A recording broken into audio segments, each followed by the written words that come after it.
They were the dynasty that ruled over England for just over a century, but they changed the nation forever. Even 500 years on, many of the decisions that Tudor kings and queens made can be felt in Britain today. But a number of the Tudor monarchs are buried inside of Westminster Abbey. One isn't, and that is King Henry VIII. Over the centuries, the coffins of these once powerful rulers have been shockingly opened, and what was found was disturbing but also incredible. From the beard hair upon the chin of Henry VIII, who had been dead 300 years, to the strange burial of an enemy king buried beside a Tudor. These are the greatest discoveries that were made when the Tudor coffins were opened. Henry VIII was born in 1491, the second son of Henry VII. He was handsome, educated and athletic. He became king in 1509 at the age of 17, following the death of his father. The early years of his reign were marked by optimism and vitality, and he was seen as the embodiment of Renaissance kingship, tall, charismatic and full of promise. Yet decades of personal turmoil, political conflict and physical injury took their toll. By his late 40s, Henry's health had begun to collapse. A jousting accident in January of 1536, during which his horse fell upon him, left him unconscious for 2 hours and caused a severe leg wound. That injury never healed properly. Chronic ulcers developed on his leg, festering and discharging pus for the rest of his life. Contemporary sources, including the Imperial Ambassador Eustace Chapuis, wrote that the stench from Henry's sores were unbearable.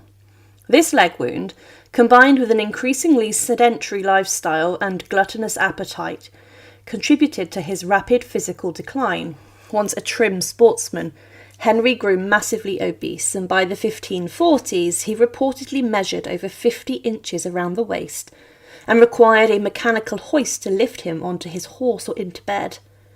The Venetian ambassador noted that the king was scarcely able to walk and was as full of sores as a foul leper. Henry's declining health only intensified his paranoia and cruelty. His mood swings became legendary. Courtiers and even family members lived in fear of his temper.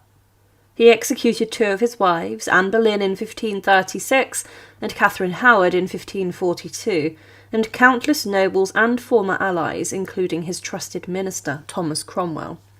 By the 1540s, the king's mind appeared clouded by bitterness and suspicion.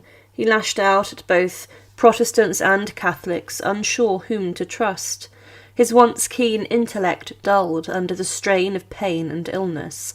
Chronic headaches, obesity and leg ulcers may have been symptoms of type 2 diabetes or Cushing's syndrome. Some historians even suggest he suffered from McLeod syndrome, a rare genetic disorder that can cause mental deterioration. Despite this, Henry continued to rule absolutely. His courtiers indulged his whims, afraid to contradict him. He clung to a vision of power and divine right, convinced that he remained God's chosen ruler, but in private his world was shrinking. His last wife, Catherine Parr, nursed him devotedly, reading scripture and tending to his wounds, and by late 1546, however, the king's condition had become critical. He was morbidly obese, suffering from severe pain, chronic infection, and possibly kidney failure. His once thunderous voice was weak, his appetite, once legendary, diminished. The royal physicians tried to comfort him, but they could do little. Medicine in Tudor England was primitive, and Henry's distrust of doctors, whom he often dismissed or punished for failure, made matters worse. By January of 1547, the king was confined to his bed at Whitehall Palace. He could no longer walk, and his ulcerated leg had turned gangrenous. Those close to him feared that he was dying, but few dared to say it aloud. Under Tudor custom, it was treasonous to predict the king's death while he was still alive. Sir Anthony Denny, chief gentleman of the king's privy chamber, and one of the few men Henry still trusted, was eventually brave enough to break the news, and on the evening of the 27th of January, Denny told him that, in man's judgment, you are not like to live long. Henry responded with calm resignation, According to contemporary reports, he asked whether he should receive the sacrament. When Denny said yes, Henry replied that he placed his faith in God through the merits of Christ's passion. Thomas Cranmer, the Archbishop of Canterbury, was summoned to his bedside in the early hours of the 28th of January. By the time Cranmer arrived, Henry was unable to speak. The Archbishop asked him to give a sign that he trusted in Christ's mercy, and Henry squeezed his hand. Moments later, the King of England, once Europe's most feared monarch, was dead. The time was around 2 a.m, and he was 55 years old. Henry's death was kept secret for several days. The Tudor court was a dangerous place at the best of times, and the sudden death of a monarch could spark chaos. The Privy Council needed time to organise the succession. Henry's only legitimate son, Edward, was just 9 years old, and factions within the court were already vying for control. Henry had named a council of regency in his will, but Edward's uncle, Edward Seymour, wasted no time consolidating power. He would soon become Lord Protector and rule as Duke of Somerset. To ensure a smooth transition, Henry's death was not publicly announced until the 31st of January, 3 whole days after it occurred. During this period, courtiers continued to deliver meals to the king's chambers to keep up the illusion that he was still alive. Henry's body was embalmed and placed in a lead-lined coffin, but even this process could not prevent the rapid decay of his enormous corpse. The king's remains were first taken to Sion Abbey for a night before the funeral procession then continued to Windsor. According to later accounts, a gruesome incident occurred while the coffin rested at Sion. It said the coffin leaked fluid through the lead, and dogs were found licking the blood that had seeped onto the floor. Chroniclers, such as Gilbert Burnet, later saw this as divine retribution for Henry's dissolution of the monasteries and his brutal treatment of the church. On the 16th of February 1547, the king was buried at St George's Chapel, Windsor Castle, in a vault beneath the choir. The coffin was placed next to that of Jane Seymour, his third wife, and, by his own admission, his true wife, who had died giving birth to his long-desired son, Edward. Henry had intended a grand tomb for himself, with gilded effigies and angels, but it was never completed. His mortal remains still lie in the same vault as Jane, marked only by a simple black marble slab placed there in the 19th century. Now, the burial vault inside of St George's Chapel was never meant to be a permanent resting place for the six-wifed king. Henry commissioned and planned for a huge monument to be created in his memory, and it would feature on top a huge amount of stone and an effigy presumably of he and Jane Seymour.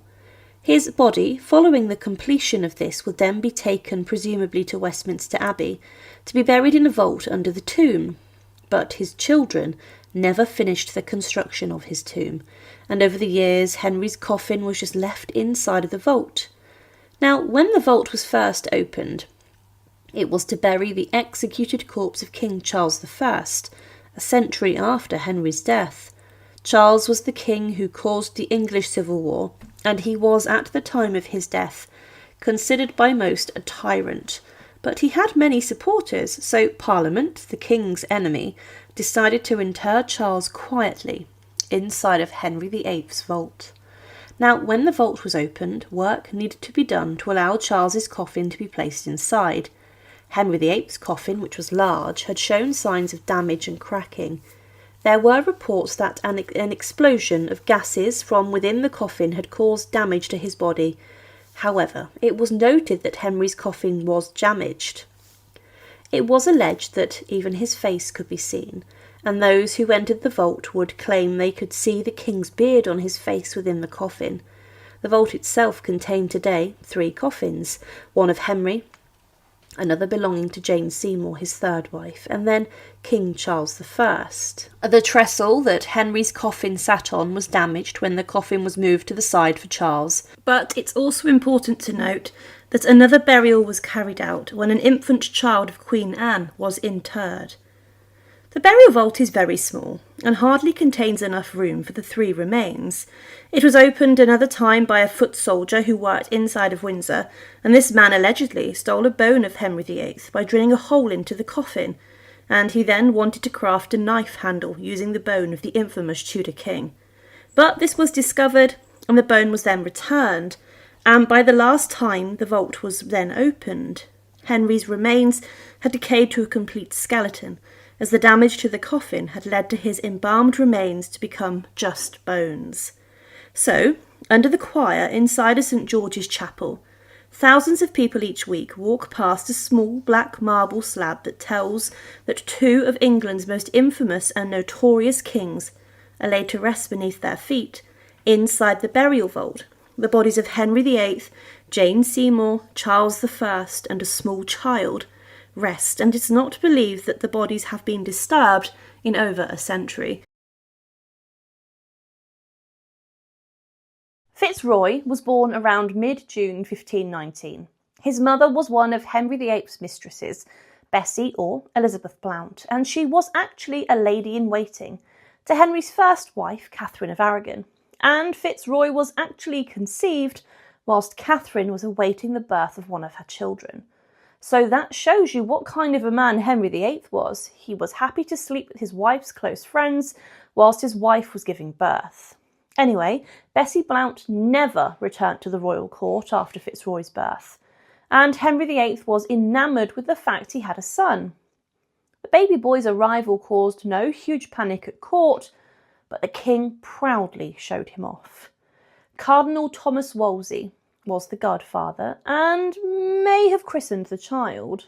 Another man who had a keen role in Fitzroy's life was Thomas Howard, the 3rd Duke of Norfolk, a power-hungry man who was always seeking advancement. Howard was a skilled military commander, but he would later have a significant impact on the young boy's life. The fact the child was named Henry was after his father, the king, and Fitzroy meant son of the king. He stands out in history as the only illegitimate child of Henry VIII that he actually acknowledged. Fitzroy was given a royal upbringing inside of the royal nursery, and he was raised alongside other children, such as the king's legitimate children, Mary, Elizabeth, and Edward.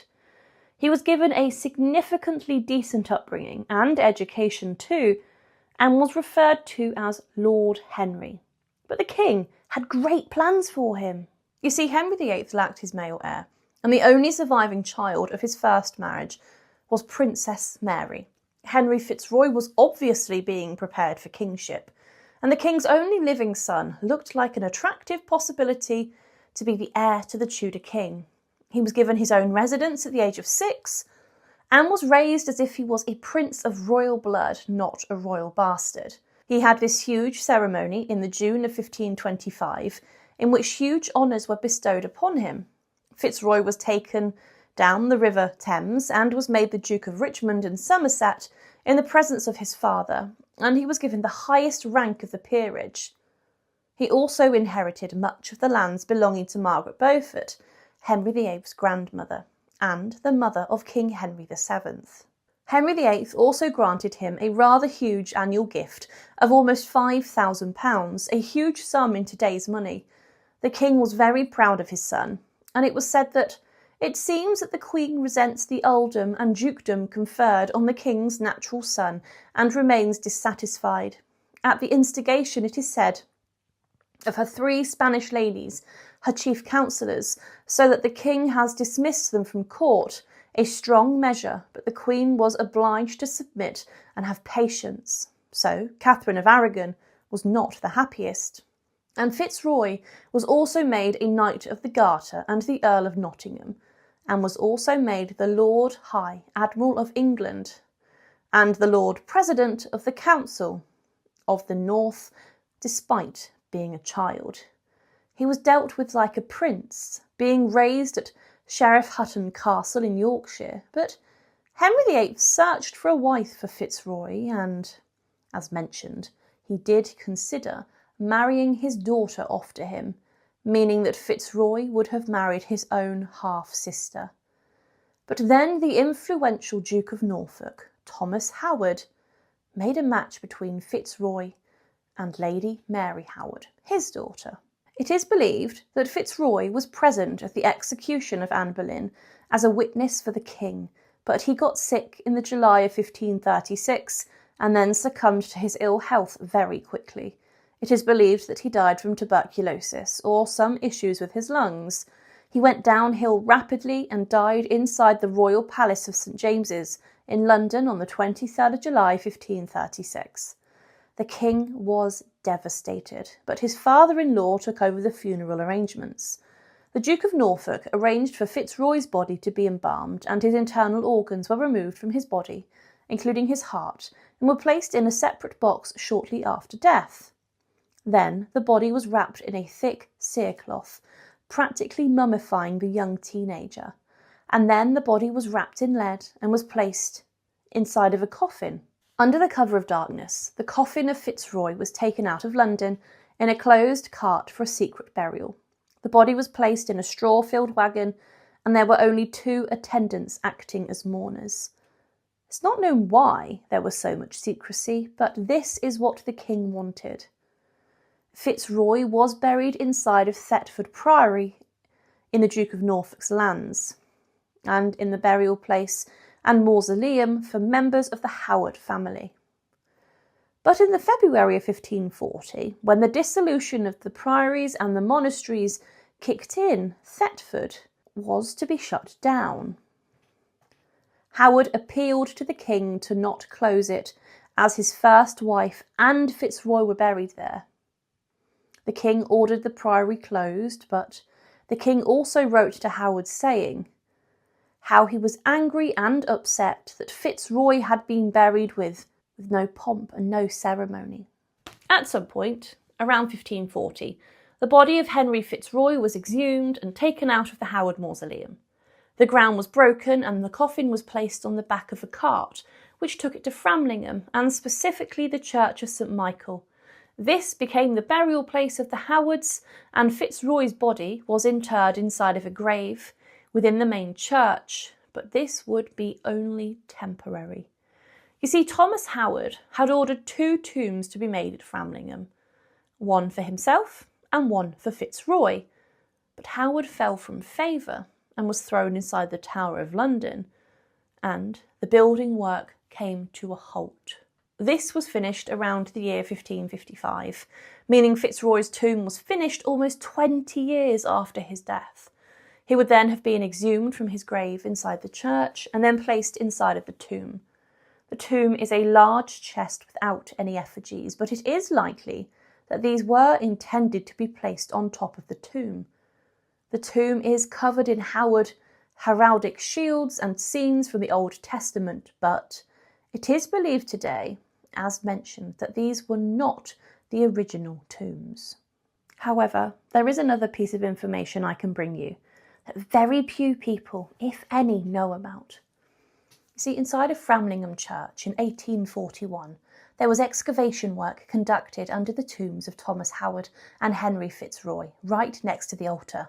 It was discovered under the floor that there was a vault, and inside of this vault were 2 bodies, one belonging presumably to Henry Fitzroy, and the other body being his wife, Mary Howard, who had died later. Now, Fitzroy's remains were described as having perfect teeth and of being of a young man. With this, we can conclude that the body of Fitzroy at some point had been disturbed and probably taken out of the cerecloth wrapping, with the body then exposed to the air and having decayed. There are examples of royal burials 500, 600 or even 700 years later being remarkably preserved due to the embalming. The fact that Fitzroy's teeth were perfect and were visible means that his skeleton was only left, with the skin having decayed in the 500 years after his death. The removal of the protective cerecloth wrappings may have also been done in the many times that his body was moved or disturbed. Another thing to consider is the fact that Fitzroy is buried inside of a vault and not a tomb. Despite the fact that the tomb is large enough to house 2 bodies in coffins, it was traditional during the Tudor period for bodies to be placed in vaults underneath the tombs, For example, Elizabeth I and Mary I are buried in this way, as are Henry VII and Elizabeth of York. There are still many mysteries as to the death of Henry Fitzroy, the boy who could have very easily have been king.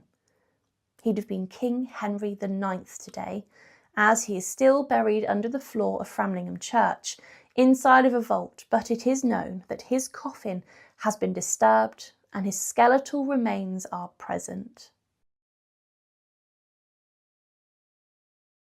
By 1602, Elizabeth was nearing 70, an exceptional age for a monarch in the early 17th century. Those close to her noticed she was growing frail. The deaths of her trusted friends hit her especially hard, and the passing of Catherine Howard, Countess of Nottingham, in early 1603 was devastating. Elizabeth had loved her dearly, and some accounts say the Queen never recovered from this loss. After Nottingham's death, she became withdrawn and melancholy.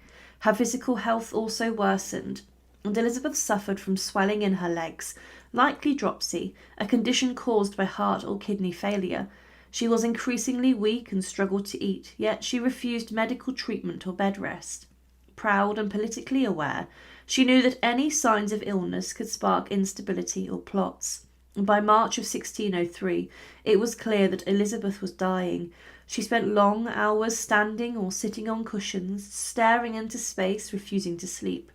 Members of her court described her as restless, stubborn, and unwilling to lie down. This behaviour has puzzled historians, but many believe she feared that once she took to her bed, she would never rise again. Her ladies-in-waiting and counsellors, including Sir Robert Cecil, begged her to allow physicians to examine her, but she resisted every attempt. She had always distrusted doctors, and at the end she seemed determined to let nature take its course. As her strength faded, her mind wandered. She spoke little, and when she did it was often vague, but she remained politically sharp enough to understand that England needed a clear successor. For decades she had refused to name one, keeping Europe guessing. Now on her deathbed she finally broke her silence. The Privy Council needed confirmation of her wishes. When pressed, Elizabeth made a gesture that answered the question without speaking. She raised her hand to indicate James VI of Scotland, the son of Mary, Queen of Scots. This symbolic act paved the way for a peaceful transition and the beginning of the Stuart era. On March 24th, 1603, at Richmond Palace, Queen Elizabeth I died quietly in the early hours of the morning. She was 69 years old. No dramatic final words were recorded. Instead, she slipped away, surrounded by her women, after a long and exhausting struggle. Her death ended the Tudor dynasty, which had begun with her grandfather, Henry VII, over a century earlier. Despite the sadness of her final days, she left behind a kingdom stronger, more stable, and more confident than it had ever been when she inherited it in 1558. Elizabeth's funeral on the 28th of April 1603 was one of the grandest seen in England. Her coffin, covered in purple velvet, was carried through London from Whitehall to Westminster Abbey. A life-sized effigy of the Queen lay on top, dressed in her robes of state, sceptre in hand. Crowds lined the streets to mourn the only monarch many had ever known. She was processed to Westminster Abbey and was buried inside of the abbey to begin with in a different vault. She was interred within the vault of King Henry VII, her grandfather. Let's now look into the dark secrets. Now, after her funeral, King James I, her successor, ordered a large tomb to be made for Elizabeth out of respect. She was then to be interred underneath this. Today, this is Elizabeth I's final resting place, but she was exhumed and her coffin was removed from Henry VII's vault. This was done years after, so her remains may have decayed slightly when this happened. Not many people know today that Elizabeth I was a queen who was actually buried twice, but there are darker secrets. Immediately after her death, Elizabeth I's body was embalmed in a harrowing and brutal manner. This was shockingly traditional for monarchs of the time, but this consisted of her heart being removed from her body. Physicians cut open a large cavity in her chest, and they cut out her heart, her lungs, intestines, and other internal organs. This was done in an attempt to keep away decay and rot from her corpse to preserve her for centuries to come. The body was then washed and wrapped inside of a cerecloth, a thick wax-coated shroud. Now the internal organs, including the heart, were placed in a separate lead container and box, and these to begin with were interred with her body. And they were then moved from the first vault to her final resting place. But one curious man would open the organ box decades after her death. Inside the vault, William Taswell found the urn, and he opened it, and was said that, previous to which a royal vault was opened in which were two urns, one appropriated to Queen Mary, the other to Queen Elizabeth. I dipped my hand into each. I took out of each a kind of gluttonous red substance somewhat resembling mortar. That of Mary contained less moisture. What he had done was reach into the urn and touched and removed heart matter of Queen Elizabeth I. Now later, when the burial vault was opened in the 19th century, it was also discovered that Elizabeth I was not buried alone, despite the elaborate tomb above the ground. When her vault was opened, her coffin was found sitting directly on top of the coffin of Queen Mary I, inside the centre of the vault. Mary I, or Bloody Mary, was Elizabeth's half-sister, and Elizabeth's coffin was placed on top to symbolise that she was a greater, more historic and more superior queen to that of Mary. This was strange, and when the vault was opened, it was found there was no disorder or decay, except from a small bit of the centering wood of Elizabeth's coffin which had fallen in. Also, the carved Tudor rose and initials ER, Elizabeth Regina, were found on the coffin along with the date 1603 when she died. The coffin lid was made of fine oak, an inch thick, and it was covered in red silk velvet which remained attached to the wooden coffin. That was the last time that someone has documented viewing the vault of Elizabeth I. Another thing which many people actually miss inside of Elizabeth I's tomb and resting place is that placed at the head of the tomb is a large stone urn. This doesn't belong to just anyone. It's said to have contained the bones and remains of possibly the princes in the tower. These were the two sons of King Edward IV, who was allegedly murdered inside the Tower of London upon the orders presumably of their uncle, King Richard III. Bones belonging allegedly to the two children of the same age of the princes were discovered centuries later. And King Charles II was so moved by this, he ordered them placed in a large urn and being interred within Queen Elizabeth I's tomb. This urn was opened at the start of the 20th century, and it was found the bones did fit the boys at their ages, but there were no DNA tests done, and also found inside were animal bones. Finally, Elizabeth I is buried opposite her once great nemesis. Mary, Queen of Scots, was a woman she ordered to execution. Elizabeth is laid to rest in a tomb that is actually slightly smaller than Mary's tomb, and this was done intentionally by James I, as he wanted to give his mother Mary a dignified burial, but it was also a subtle dig at the Tudor dynasty, as James was a member of the Stuarts. Margaret was born on the 31st of May 1443 at Bletsoe Castle in Bedfordshire. She was the only child of John Beaufort, Duke of Somerset, and Margaret Beauchamp of Blestowe. Through her father, she was a direct descendant of John of Gaunt, the third son of King Edward III, making her a member of the powerful and royal adjacent Beaufort family, albeit one tainted by the technical illegitimacy of its line. The Beauforts were legitimised by royal decree, but barred from inheriting the throne, though Margaret would later challenge this precedent through her son. Her father died when she was just an infant, and Margaret became a wealthy heiress. As such, she was a valuable martial pawn in a turbulent era. Margaret's first marriage at the age of 12 was to Edmund Tudor, the half-brother of King Henry VI and son of Queen Catherine of Valois, by her second husband, Owen Tudor. This marriage was politically significant. It tied Margaret directly to the royal family, and despite her youth, Margaret became pregnant almost immediately, and in 1456, at just 13 years old, she gave birth to her only child, Henry Tudor, at Pembroke Castle in Wales. The birth was traumatic, to say the least, leaving Margaret unable to have further children. Edmund had died of plague in captivity before Henry was born, leaving Margaret a young widow. Her resilience became apparent, and though separated from Henry's care during his youth, she never ceased working for his safety and advancement. The Wars of the Roses tore England apart in a series of dynastic conflicts between the houses of Lancaster and the houses of York. Margaret was a staunch Lancastrian and used every means at her disposal, marriage, diplomacy and political alliances, to protect her son's claim to the throne. She married twice more, first to Sir Henry Stafford, a moderate Yorkist, and then to Thomas Stanley, a powerful noble whose eventual betrayal of Richard III would help secure her son's crown.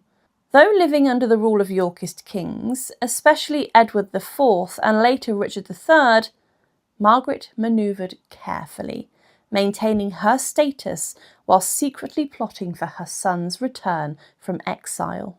It was through her secret communications and alliance with Elizabeth Woodville, the widow of Edward IV, that the idea of uniting the warring houses through marriage was born. And Margaret proposed that her son marry Elizabeth of York, Edward IV's daughter, thus joining Lancaster and York, ending the dynastic bloodshed.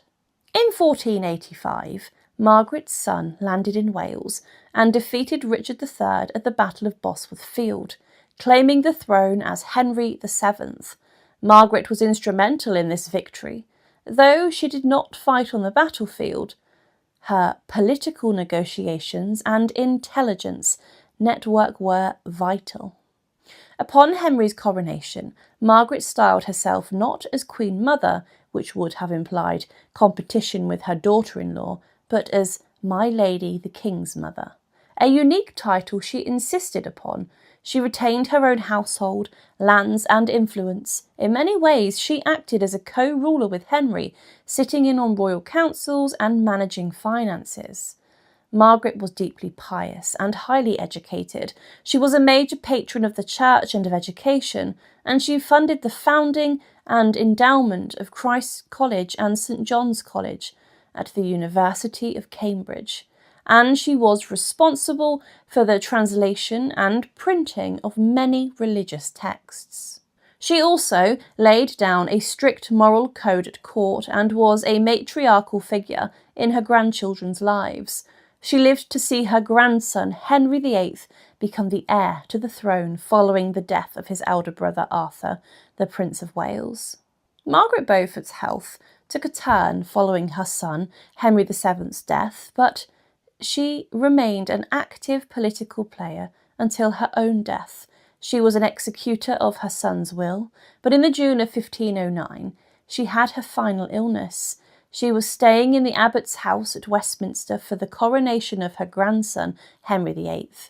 Bishop John Fisher was called to her bedside as she took a turn for the worst, and he later claimed of her death that those merciful and liberal hands to endure the most painful cramps, so grievously vexing her and compelling her to cry, like a spear it pierced the hearts of all her true servants and made them cry. When the sacrament was holden before her, with all her heart and soul, she raised her body to make an answer, and so soon after that she departed and yielded up her spirit into the hands of the Lord. Her body was then moved where it was lay in candles after it had been embalmed, and she was placed inside of a large wooden coffin.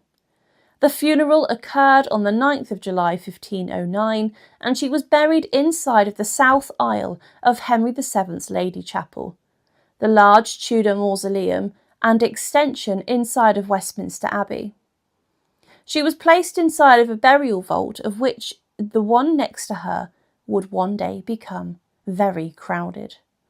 On top of the burial vault, a large tomb showing her effigy, which was made using her death mask, shows her in old age, and it is a remarkable work of art. The tomb chest is of black marble and is covered in inscriptions. One states, "Margaret of Richmond, mother of Henry VII, grandmother of Henry VIII, who gave a salary to 3 months of this convent and founded a grammar school in Wimborne, and to a preacher throughout England, and to 2 interpreters of Scripture, one at Oxford, the other at Cambridge, where she likewise founded 2 colleges, one to Christ and the other to St. John, his disciple." Now, later throughout the centuries, there were made kings and queens inside of Westminster Abbey, who had their coffins opened and burial vaults broken into. Much of this was done to search for the first Stuart king, James I. One of the first places they searched was in the burial vault next to Margaret, in a large Stuart vault where Mary, Queen of Scots, and many other members of the Stuart family were interred. However, I have been unable to find out whether Margaret Beaufort's tomb was ever opened or whether the burial vault has been. As she was not a queen and a ruler in her own right, the interest probably wouldn't have been there to look at her tomb for any reason. This leads to the conclusion that 500 years on from her death, the body and the corpse of Margaret Beaufort could very much still be tightly wrapped inside of the tomb, wrapped in the thick linen cloth, the cerecloth, which was dipped in wax. This would mean that her body and her remains would have been in a very good state and could be very much lifelike in the tomb. And if it was ever opened, that's probably what you'd see, but there is likely no reason to do this. Possibly it also shows the respect that people have for her 500 years on too. But today, she is considered the mother of the Tudor dynasty, and inside of Westminster Abbey, she's buried very close to members of her family who ruled. Close to her is the burial vault of Henry VII and Elizabeth of York, and also 2 of her great-granddaughters, Elizabeth I and Mary I, but also Edward VI, who is buried in the Lady Chapel. But has the tomb or coffin of Margaret Beaufort ever been opened? Well, it's unclear. If someone was high status when they died at the time, then the hearts and internal organs would be cut out from their bodies after death, and they would be buried or placed in a separate container away from the other remains. Throughout the centuries, many civilizations have removed parts of the body after death symbolically, but the Tudors cut out the hearts and then interred them in different places. For example, the heart of Jane Seymour, the 3rd wife of Henry VIII, was cut out after death and was then buried under the altar of the Chapel Royal in Hampton Court Palace, but her body was buried in Windsor, and later her husband, Henry VIII, would be buried next to her. But there are a few of the vessels that exist today which would have contained the hearts of the very powerful people and possibly even Tudor royals. So, to support our channel, please make sure to subscribe. During the medieval and Tudor era, the normal routine following death for a king or a queen was for the body to be embalmed and prepared for burial in a specific way. Usually the corpse was washed in rose water and other perfumes and ointments, and then a doctor would eviscerate the remains. He would make a large cut in the body of a person, and then the internal organs would be cut out and removed from the body. The organs taken away were the intestines, liver, lungs, and much else, and there would, following the removal, be a large cavity inside of the body. This was then stuffed with herbs and spices and other scented oils. But also the heart was cut from the body, and this was taken out.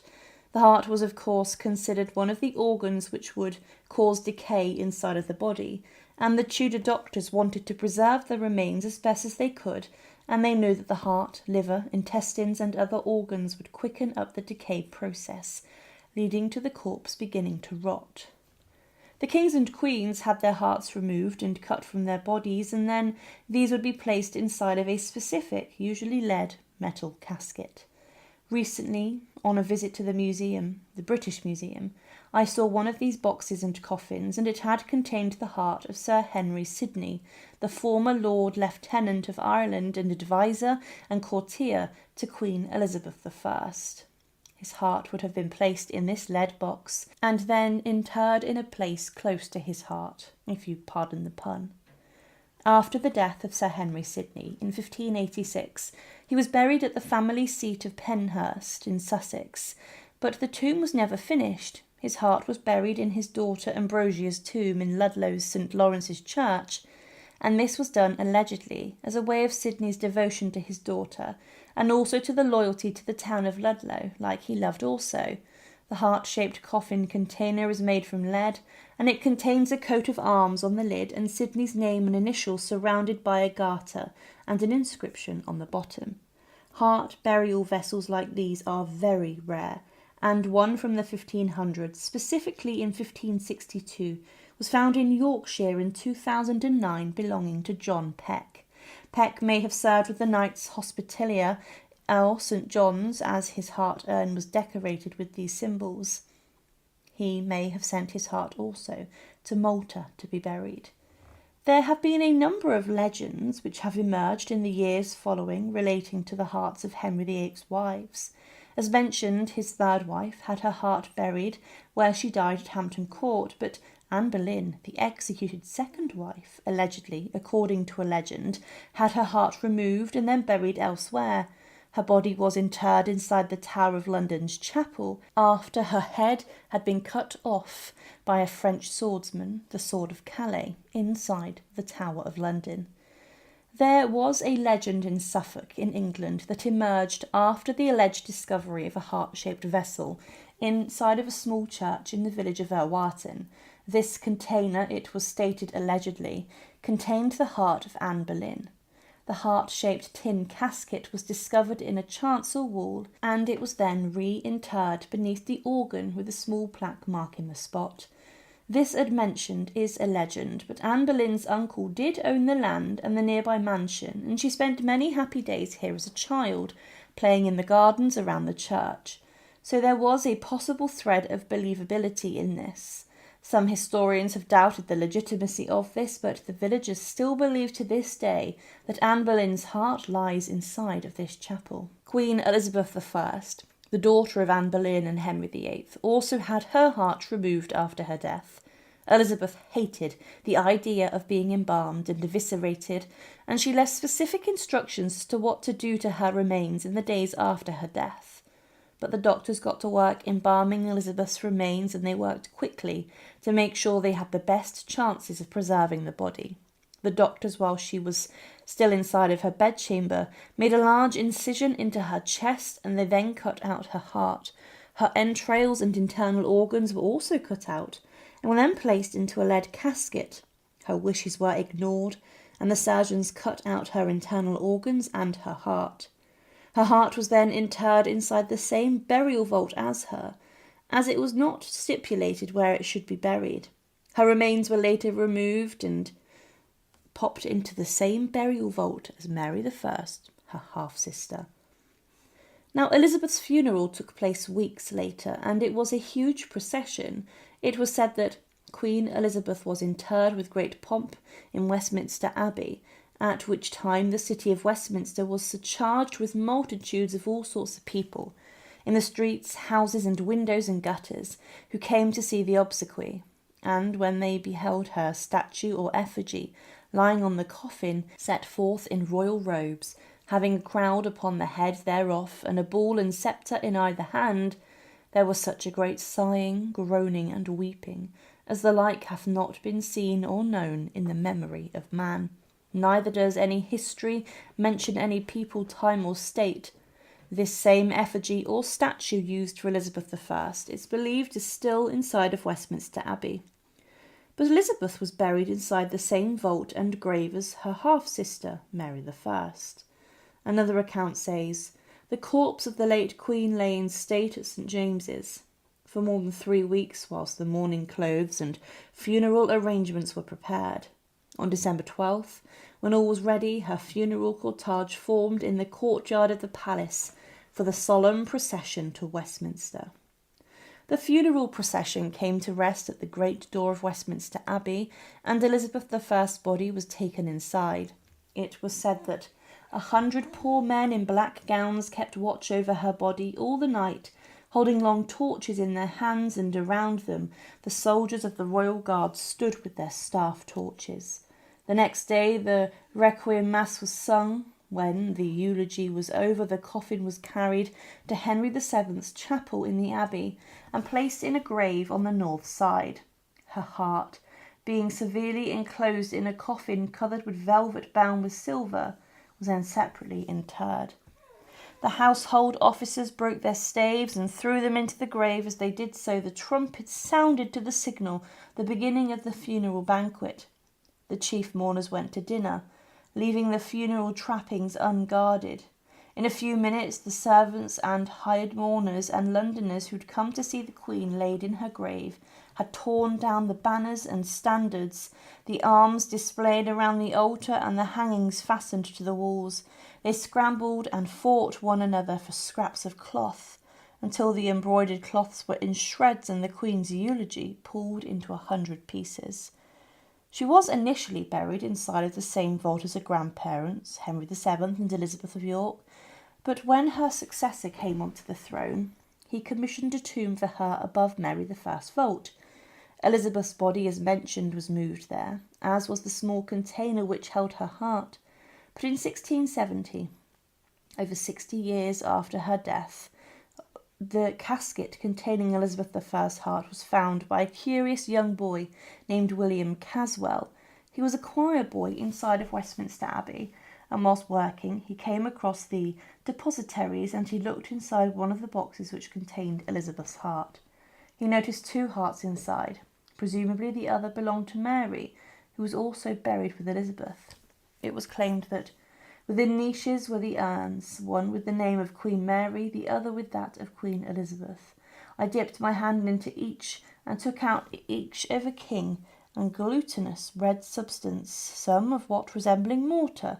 Mary's urn contained the least moisture. This young boy had touched the heart of the greatest Tudor queen.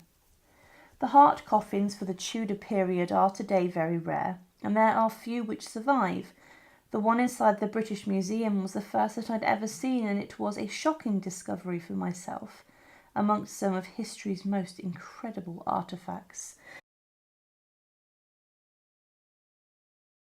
It was on the 19th of May 1536 that Queen of England Anne Boleyn, the second wife of King Henry VIII, was summoned from her prison cell inside the Tower of London, and she was informed that she was about to die. Now, a few things about the execution of Anne are rather disturbing, including the fact that her husband Henry VIII had ordered a French swordsman for the job weeks before even her trial had taken place, showing that it was more of a murder than a judicial execution based on legitimate crimes. Anne would have made the short walk from her prison cell to the execution scaffold, which had been specifically built on the side of the White Tower, the oldest central part of the tower. Her execution was allegedly private, despite the fact there were hundreds gathered to see her demise and fate. As she was led up to the scaffold, she saw the executioner, and she remained calm, but she then made a short speech to the crowd. She claimed, "Good Christian people, I am come hither to die. For according to the law and by the law I am judged to die, and therefore I will speak nothing against it. I am come hither to accuse no man, nor to speak anything of that. whereof I am accused and condemned to die, but I pray God save the king, and send him long to reign over you. For a gentler nor a more merciful prince was there never. And to me he was ever a good, a gentle and sovereign lord. And if any person will meddle of my cause, I require them to judge the best. And thus I take my leave of the world and of you all, and I heartily desire you all to pray for me. O Lord, have mercy on me. To God I commend my soul. The French swordsman stood behind her, and Anne knelt down, and he struck with his sword once, and her head was taken clean off. After the execution of the Queen, Anne's ladies, who were crying, collected her body and remains and placed them inside of a large oak chest, which previously had housed bows or arrow staves. They then carried this into the chapel of St. Peter ad Vincula, which was next to the scaffold, and there a short burial ceremony took place. Anne Boleyn's remains were joined by others who would be executed inside the Tower of London and on Tower Hill during the Tudor period, but for around 300 years they were left undisturbed. In 1848, a historian who visited the Tower of London and the chapel where Anne had been buried stated about the state of the site of royal burial. I cannot refrain from expressing my disgust at the barbarous stupidity which has transformed this little interesting church into the likeness of a meeting house in a manufacturing town. In truth, there is no sadder spot on earth than this little cemetery. The chapel was in a bad way, and the constable of the Tower agreed that urgent repair work needed to be done, and Queen Victoria approved of this, and significant improvements were done to the burial site.